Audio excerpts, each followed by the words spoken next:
Olá, turma do 7º ano do Colégio dos Jesuítas, tudo bem com vocês?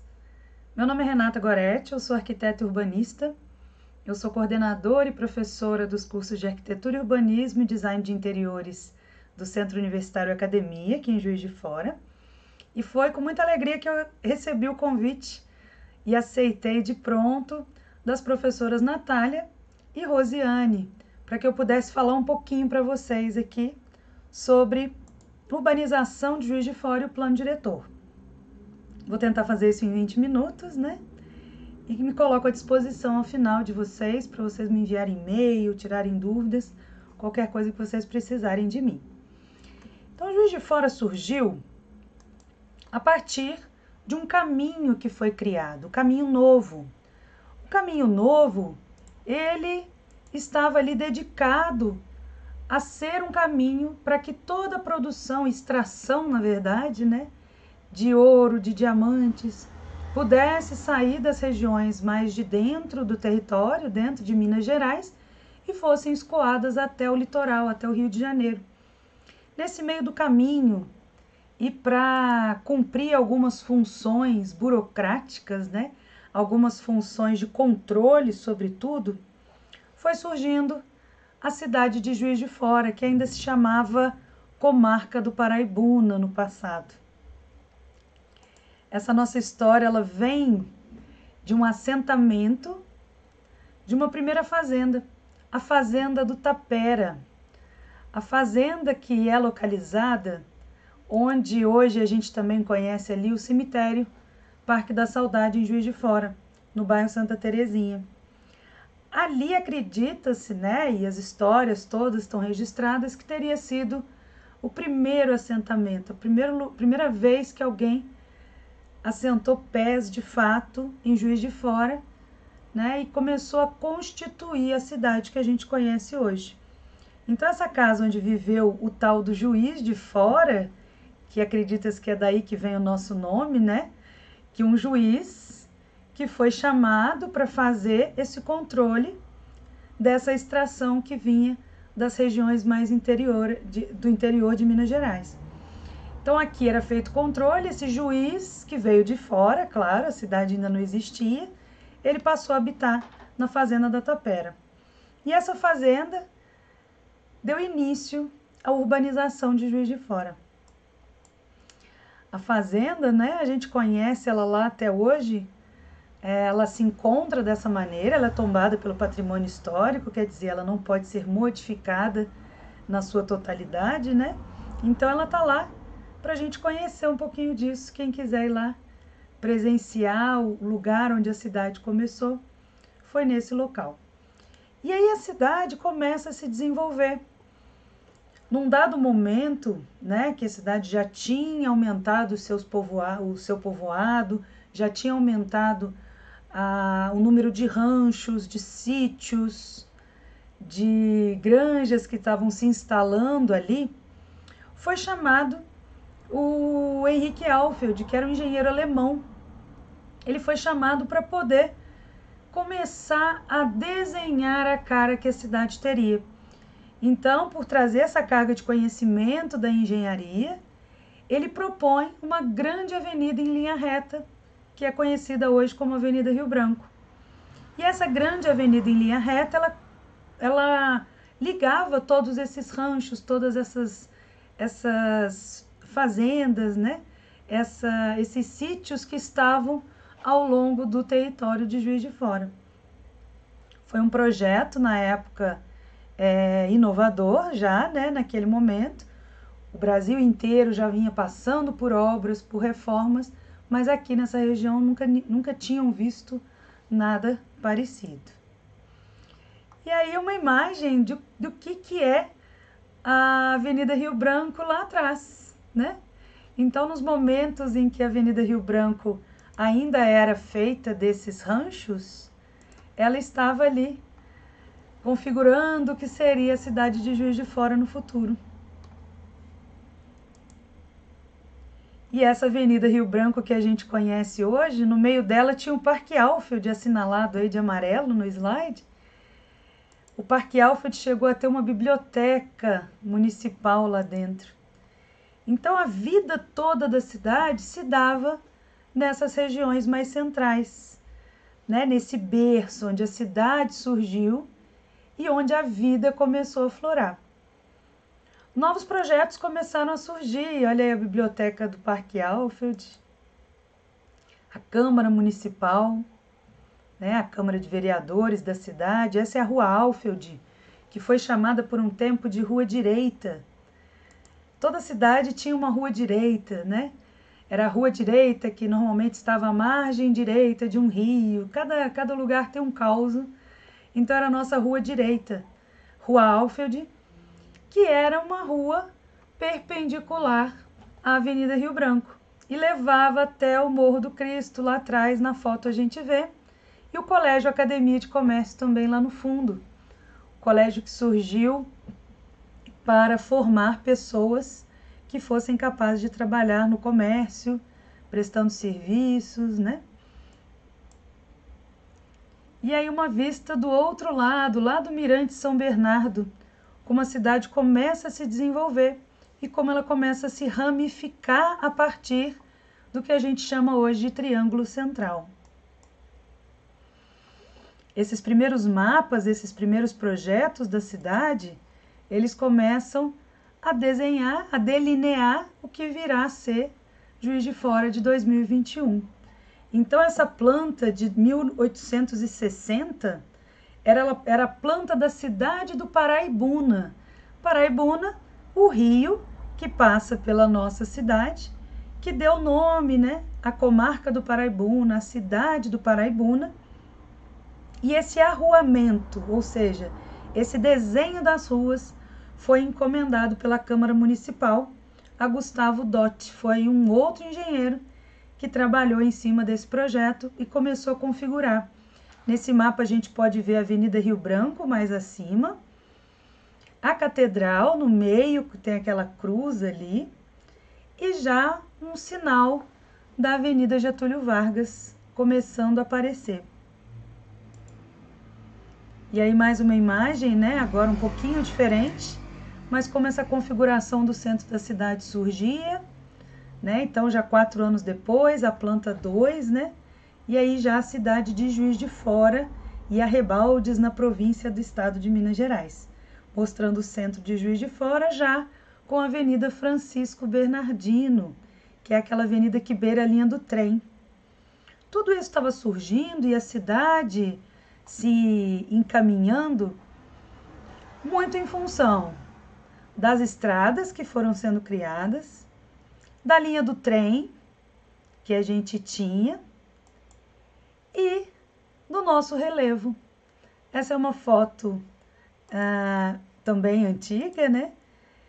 De 1861, vista a partir do Morro do Cristo. Então, quem sobe lá no Morro do Cristo, no Morro do Imperador, via nessa época esta imagem da cidade, que se resumia a uma região muito central de Juiz de Fora, que foi crescendo e se desenvolvendo. E aí a gente vê essas linhas amarelas, que são as estradas, as vias, as avenidas que passam por dentro da nossa região. Juiz de Fora começa então a crescer a partir daquele triângulo que se encontra bem no meio do slide. Então essas linhas amarelas que tem aí, que vocês podem ver, são as ruas, as avenidas, as vias que foram sendo construídas para vencer essa topografia, para conseguir ganhar cada um desses espacinhos entre os morros, as montanhas. Juiz de Fora se localiza dentro de um vale. Então, dentro desse vale é que foi capaz, né? Foi possível que a cidade se espalhasse. Então, dentro desses vales, ao pé de cada montanha, a cidade veio crescendo e veio se desenvolvendo. Então, a partir desse triângulo central, que está aí bem no meio da tela, constituído pelas ruas, né, hoje, pela Avenida Rio Branco, Avenida Getúlio Vargas e Avenida Itamar Franco, onde está o Colégio dos Jesuítas. Então, a partir daquele ponto, a cidade foi crescendo. Em alguns momentos da história, ela se destacou nesse crescimento, por exemplo, para a Zona Norte, que está mais à esquerda, acima do nosso mapa. A Zona Norte, a região norte da cidade, ela surgiu muito em função da criação do Distrito Industrial lá. O Distrito Industrial foi um bairro construído com a finalidade de receber indústrias. Ele precisava ser um pouco mais afastado, ele precisava oferecer uma certa proteção em relação à poluição que geraria, não só a poluição do ar, mas poluição sonora. Então houve ali na década de 50, 60, uma migração muito forte da cidade para aquele ponto. Outras áreas da cidade, né, a região leste, por exemplo, ela surgiu muito em função de ter acabado o espaço do centro da cidade, de um certo modo, né? Tinha acabado o espaço, a terra tinha muito valor, não era possível comprar um território para viver ali, muito perto da região central, e as pessoas começaram a ocupar a região leste, por exemplo. Mas na década de 60, 70, a região sul da cidade foi surgindo. Os bairros de Santa Luzia foram se configurando, onde a gente conhece hoje como Teixeiras. Aquela região toda ali, ela surgiu recentemente, vamos dizer assim, né? Há 40, 50 anos da nossa história, esses lugares surgiram. E também, um pouco menos, né? 30, 40 anos, fortaleceu-se muito a tal da Cidade Alta, onde estão os bairros de São Pedro, Martelos, onde está a Universidade Federal, e esses pontos começaram a se desenvolver. O bairro Cascatinha, por exemplo, surge muito em função da construção de uma avenida, né, de uma extensão da Avenida Itamar Franco, para que acessássemos a Universidade Federal com mais facilidade. Então a cidade foi crescendo, ela foi tomando outra forma. Essa agora, né, nessa foto, é a Avenida Rio Branco já dos anos 70. É uma avenida mais moderna, os edifícios começando a surgir, os arranha-céus de Juiz de Fora, né, as obras aparecendo ali, aquelas paredes de tijolos, muitos edifícios surgindo, e a gente ainda vendo o edifício da prefeitura ainda à direita na foto. O Paço Municipal, a nossa prefeitura, a primeira sede dela, acontece ali. Olha que Avenida Rio Branco é essa, gente. Lá no fundo da foto, o que hoje seria o bairro Bom Pastor, né? A região do Boa Vista, Mundo Novo, onde está o Aloha e por aí vai. Então esse caminho que na verdade nem existia lá nos anos 70, 80, ele começou a se desenvolver muito fortemente nessa época. Esse é o processo de urbanização que Juiz de Fora vai sofrendo. As avenidas vão sendo criadas, novos loteamentos vão surgindo e a cidade vai tomando forma. E de repente, acontece uma transformação nesse nosso vivenciar da cidade.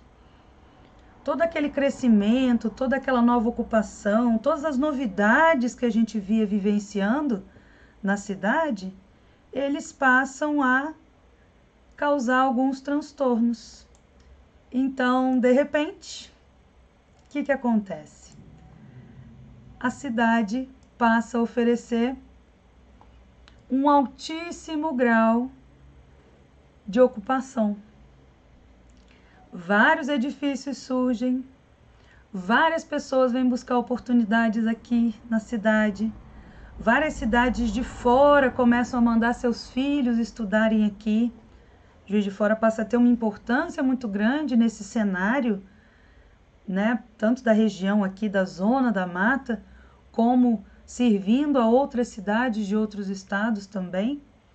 Uma cidade em crescimento, uma cidade com uma universidade recém-criada. E lá do Morro do Imperador também a gente começa a ver essa imagem. A gente começa a enxergar um crescimento acelerado demais dessa nossa cidade. isso traz diversos outros problemas. Isso começa a trazer uma grande impermeabilização do chão, do solo. O que significa isso? Eu construo demais, eu coloco muito cimento ali e eu começo a não deixar a água ter por onde escapar. Eu começo a ter problemas de engarrafamentos. Aqueles carros que estavam lá naquela via, naquela Avenida Rio Branco, transitando mais livremente, eles passam a ocupar muito fortemente essas ruas. As ruas começam a ficar cheias, muitas pessoas, muitos carros, muitos deslocamentos, muita gente indo para muitos lugares e a gente começa a enxergar esse tipo de problemas. Assim como a gente começa a enxergar ocupações irregulares pela cidade. Então a questão da habitação, ela começa a ser um problema também. Aí um exemplo de uma rua do bairro Jardim Casablanca, em que a urbanização, ou seja, a ocupação do território da cidade, do território urbano, chega, mas não chega com toda a qualidade que aquelas regiões mais centrais têm. As diferenças começam a acontecer de uma parte da cidade para outra, de um bairro para outro. E algumas coisas precisam ser feitas em relação a isso. O que acontece então? A nossa Constituição de 1988, que é o conjunto de leis, normas, e caminhos que a sociedade precisa seguir para alcançar uma finalidade, a finalidade de harmonia na sociedade, de uma boa condução de tudo que a gente tem ao nosso redor, aquela Constituição de 1988, ela previa que as cidades fizessem planos. Ei, presta atenção, vocês precisam planejar. Se vocês não planejarem, as cidades vão começar a se afundar.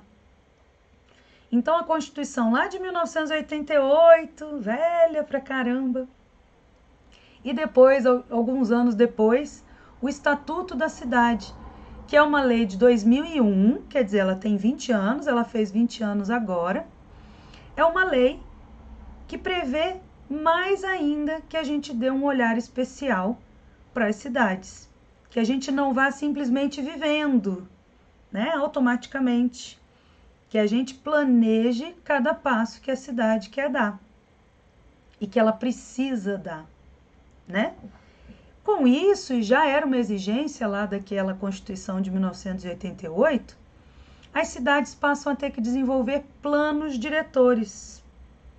Juiz de Fora desenvolve o seu primeiro plano diretor em 2000, no ano de 2000, um ano antes até dessa segunda lei entrar em vigor, do Estatuto da Cidade entrar em vigor.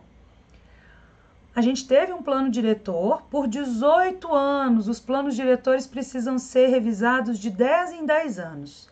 Houve um atraso aí e a cidade de Juiz de Fora passou a ter um novo plano diretor em 2018. E o que esse plano diretor prevê? O que esse plano diretor prevê? Ele prevê que a gente tenha debaixo de um grande guarda-chuva, é como se esse guarda-chuva fosse uma proteção de vários assuntos que a cidade precisa enfrentar. A cidade precisa enfrentar assuntos relacionados à habitação, é um dos direitos primeiros da cidade, a moradia. O direito à moradia é um dos primeiros direitos que temos na cidade. Afinal, nós viemos para a cidade para morar, Nós viemos para a cidade para buscar oportunidades. Nós viemos para a cidade porque na cidade tem cinema, tem shopping center, tem escola, tem universidade, tem amigos, tem festas, tem parques, tem tudo. É a cidade que nos atrai, mas a função principal dela é a de morar. Então a habitação tem que ser tratada nesse grande guarda-chuva que é o plano diretor. A mobilidade, como que nós vamos andar para lá e para cá dentro da cidade, Como é que nós vamos transportar mercadorias? Como é que nós vamos fazer chegar coisas de um lugar para o outro? Como é que nós vamos trazer coisas de fora da cidade para dentro? É um assunto que a gente precisa também discutir. Onde é que vão estar nossas áreas de lazer, os nossos parques, as nossas praças de esporte, os nossos espaços culturais, teatros, centros culturais, museus? Onde que essas coisas vão estar? A gente precisa muito se preocupar com o meio ambiente. É uma preocupação relativamente atual, né? Para vocês nem tanto. Ela é dos anos 90, né? Quando no Rio houve o primeiro grande congresso internacional de mobilização das pessoas pelo meio ambiente, que foi a Rio Eco 92, foi um evento que aconteceu em 1992, então há 29 anos atrás, né? Uma preocupação de preservar o meio ambiente, de cuidar dos nossos rios, das matas, da nossa fauna, né? Dos animais que circulam pelas nossas cidades. Então, é uma preocupação muito grande também do meio ambiente. Uma preocupação enorme com a infraestrutura, com todos esses tubos que passam no ar e por baixo da terra, que transportam água limpa, que transportam água suja, que transportam águas de chuvas, que iluminam a cidade, que colocam gás no nosso prédio quando o edifício tem gás encanado, que levam gás até o posto de gasolina, posto de combustíveis que tenha gás. Então, toda essa infraestrutura, né? Infraestrutura, tudo aquilo que está abaixo, tudo aquilo que a gente não vê, que faz a cidade funcionar.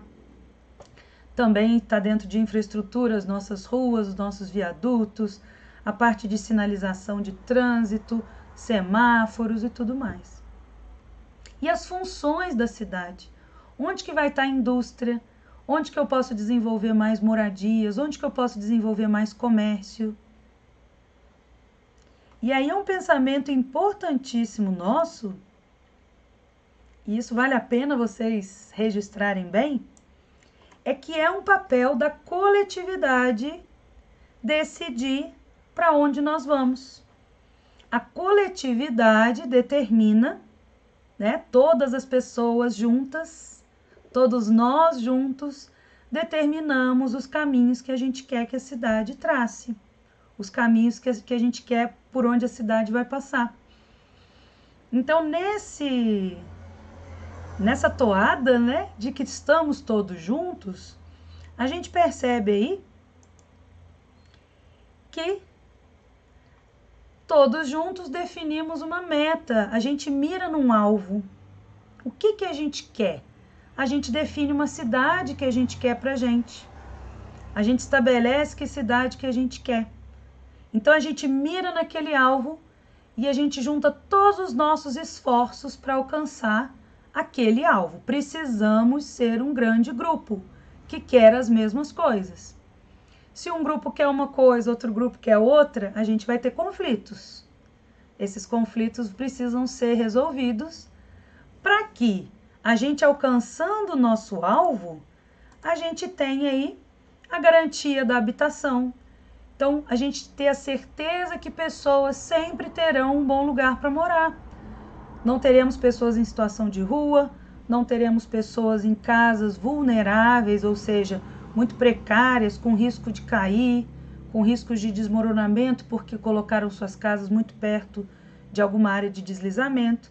A gente vai ter a garantia do bem-estar, a garantia da qualidade de vida, a manutenção dos recursos naturais.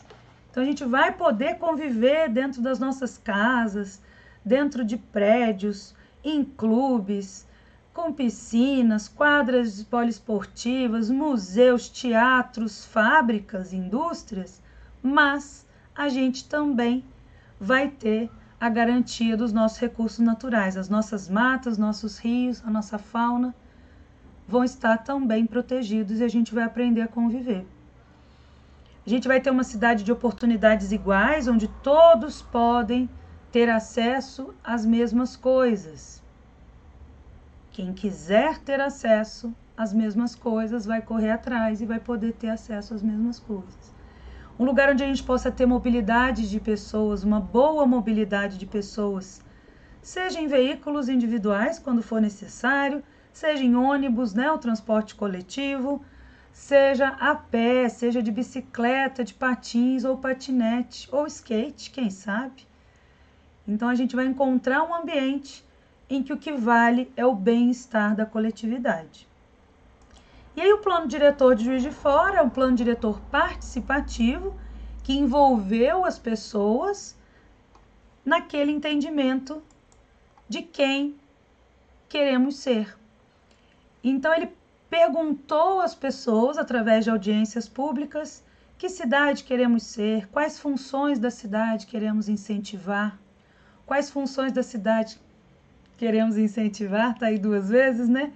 Como e para onde vamos crescer, quais recursos devemos preservar. Então são perguntas que foram feitas e chegou-se a um documento final, é um texto que mapeou toda a cidade, registrou todas as vocações, o que cada bairro quer ser.